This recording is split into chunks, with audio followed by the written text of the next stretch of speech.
Sometimes the phrase robbery gets thrown around far too often in sports. However, there are moments when saying a close fight could have gone either way also doesn't make any sense. There needs to be a middle ground that acknowledges how close a fight was, while also still recognizing that there was a clear winner.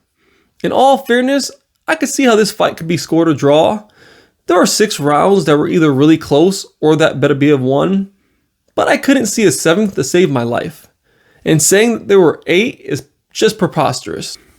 I scored this fight 115 to 113 for Bivol, and I felt I was being pretty generous to Beterbiev.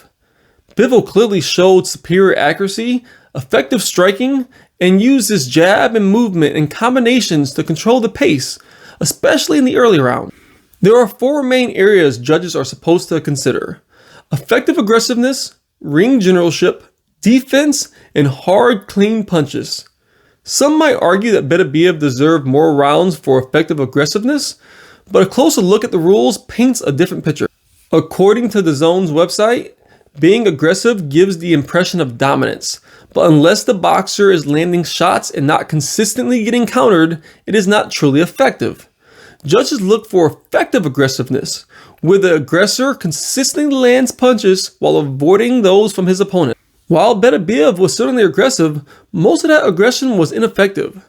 Bivol was either able to make him miss or block most of his punches with his gloves and arms, and then responding with stinging counter combinations that stopped Beterbiev in his tracks.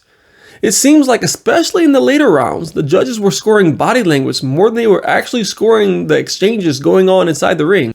But credit to Beterbiev, he was relentless. He kept pressing forward, forcing Bivol onto his back foot. Though Bivol had the better accuracy, Beterbiev set a crazy pace, and by the end, the total of punches were very close, with Beterbiev landing 137 to Bivol's 141. A big part of that was because as the fight went on, Bivol started to slow down, and his output decreased, allowing Beterbiev to maintain that pressure for longer stretches.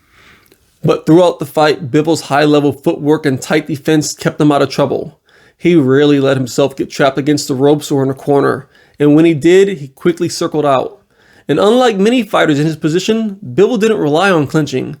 He was more interested in maintaining space and consistently pushing Beterbiev off of him whenever he got close.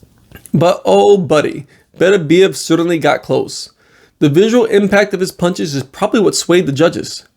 Even when Bivol blocked them, they sent them back reeling, occasionally looking rattled. When Bivol landed clean counters that hurt Beterbiev, they mostly just stopped his momentum, giving Bivol a breather. And when Beterbiev landed a big shot, you could tell Bivol didn't like it. And Beterbiev knew it too, immediately going for the kill. That said, the counter punches told the real story of this fight. Bivol landed 34% of his power punches, most of them clean. Beterbiev can hurt you with even a glancing blow, but Bivol's movement kept most of them from landing flush. Still, you have to hand it to Beterbiev for taking such clean shots like he did, shots that would have put down most men. These counters temporarily stopped Beterbiev in his tracks, throwing him off his rhythm.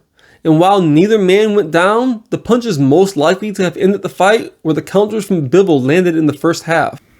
Thankfully, it looks like we're heading for a rematch, which normally wouldn't be a given in a title fight like this since neither man had a rematch clause. But we have Turki Alalshikh stating that his goal was to make it happen because he believed Bivol was robbed. Now, I've made it clear that I think Bivol won, but if I had to bet on the rematch, I'd probably put my money on Beterbiev.